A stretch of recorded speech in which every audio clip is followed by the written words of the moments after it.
আসসালামু আলাইকুম। অনিয়মিত মাসিক এই সমস্যা নিয়ে প্রচুর রোগী আমাদের কাছে আসেন।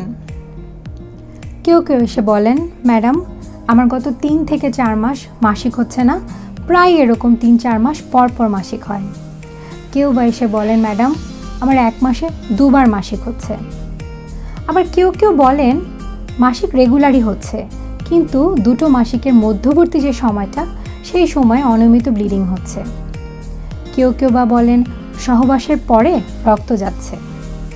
এই সবগুলোই কিন্তু অনিয়মিত মাসিকের মধ্যে পড়ে। যদি আরেকটু সহজভাবে বলি তাহলে বলতে হবে, সাধারণত একজন নারীর মাসিকটা হয় প্রতি 28 দিন অন্তর অন্তর।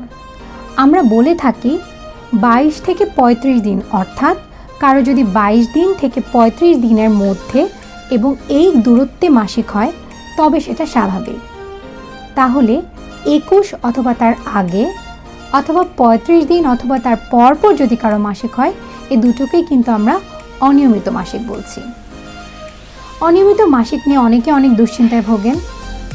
নারীদের জীবনে বিভিন্ন স্টেজ আছে, বিভিন্ন সময় আছে, যে সময়গুলোতে মাসিক কিছুটা অনিয়মিত হতে পারে এবং এই সময়গুলোতে অনিয়মিত হলে এটা নিয়ে আমরা অত দুশ্চিন্তা করি না।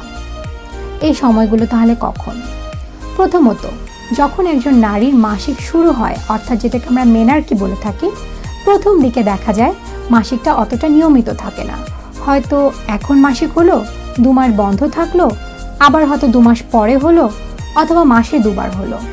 প্রথম 1-2 বছর এটা হতে পারে। এটা নিয়ে আমরা অতটা দুশ্চিন্তা করি না, অর্থাৎ মাসিক শুরু হওয়ার পর যে অনিয়মিত, এটাকে আমরা কিছুটা স্বাভাবিকভাবেই নিব। আবার ধরুন কারো বাচ্চা ডেলিভারি হয়েছে, ডেলিভারি হওয়ার পরবর্তী 6 মাস সাধারণত যদি বাচ্চা মায়ের বুকের দুধ খায় তবে সেক্ষেত্রে কিন্তু মাসিকটা বন্ধ থাকে। তবে এই সময়ও কিন্তু অনেকের অনিয়মিত মাসিক হতে পারে, সেটা নিয়েও আমরা অতটা দুশ্চিন্তা করি না। ঠিক একইভাবে মাসিক বন্ধ হওয়ার আগ দিয়ে, অর্থাৎ মেনোপজের আগ দিয়ে 2 বছর দেখা যায় অনেকেরই অনিয়মিত মাসিক হচ্ছে। এটাও একটা স্বাভাবিক ঘটনা। তবে যদি এই জিনিসগুলো সবসময় হয়, অর্থাৎ কারো যদি মাসিক হওয়ার শুরু থেকেই মাসিকটা অনিয়মিত থাকে, অথবা কারো বাচ্চা হওয়ার পরে মাসিক যেটা অনিয়মিত হয়েছিল সেভাবেই চলতে থাকে, তবে কিন্তু অবশ্যই আমাদের ডক্টরের শরণাপন্ন হতে হবে। মাসিকের সাথে আমাদের শরীরে ওজনের একটা অত্যন্ত গুরুত্বপূর্ণ সম্পর্ক আছে। আমরা দেখি কারো যদি হঠাৎ করে ওজন অনেক বেড়ে যায় অথবা ওজন কমে যায়, তার কিন্তু মাসিক অনিয়মিত হতে পারে। আবার ধরুন কেউ কোনো কিছু নিয়ে অনেক টেনশনে আছেন, ডিপ্রেশনে আছেন, অথবা সামনে পরীক্ষার একটা টেনশন আছে, তখনও কিন্তু মাসিকটা অনিয়মিত হয়। মহিলাদের হরমোনের সমস্যা, এটা আমরা সবাই জানি, থাইরয়েডের সমস্যাতে কিন্তু মাসিক অনিয়মিত হওয়া খুব স্বাভাবিক। কারো কারো ক্ষেত্রে দেখা যায় মাসিক হচ্ছে না, কারো কারো ক্ষেত্রে অতিরিক্ত ব্লিডিং হচ্ছে। আবার আরেকটি অসুখ আছে যেটা এখন খুবই পরিচিত, সেটা হচ্ছে পলিসিস্টিক ওভারি সিনড্রোম। এখানে কি হয়? এখানে যেটা হয় যে প্রত্যেক মাসে রেগুলার মাসিকটা হয় না, ওভারি অর্থাৎ ডিম্বাশয়ের চারপাশে ছোট ছোট অনেকগুলো সিস্ট তৈরি হয় এবং এই সিস্টের কারণে ঠিকমতো ডিমটা ফুটতে পারে না। কন্টিনিউয়াস একটা হরমোনের প্রভাবে দেখা যায় মাসিকটা 3-4 মাস পর হয়, অথবা কোনো কোনো ক্ষেত্রে বন্ধও থাকতে পারে। আরও কিছু পেশেন্ট আমরা পাই, হয়তো তিনি জন্ম নিয়ন্ত্রণের বড়ি খাচ্ছেন, অর্থাৎ যেটাকে আমরা পিল বলে থাকি, পিল খাচ্ছেন, কিন্তু দেখা যাচ্ছে পিলটা তিনি ঠিক নিয়ম মতো খাচ্ছেন না, অথবা অন্য কোনো হরমোন ওষুধ খাচ্ছেন যেটা তার মাসিকটাকে অনিয়মিত করে দিচ্ছে।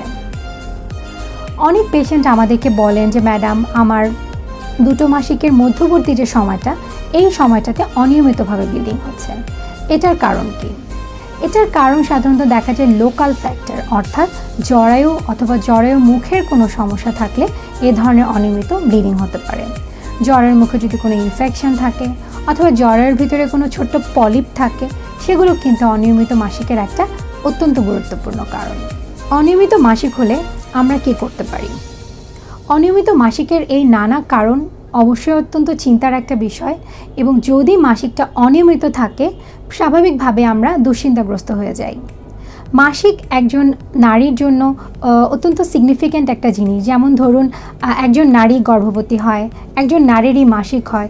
সো যখন দেখা যাচ্ছে যে একজন নারীর মাসিক হচ্ছে না, স্বাভাবিকভাবে তিনি এটা নিয়ে অত্যন্ত অবসাদগ্রস্ত হয়ে পড়েন এবং চিন্তিত হয়ে পড়েন। তো আমরা আপনাদেরকে যেটা সাজেস্ট করব যে যদি মাসিক অনিয়মিত হয়, আপনি দেরি না করে একজন গাইনোকোলজিস্টের পরামর্শ নিন, তার সাথে এই ব্যাপারে কথা বলুন।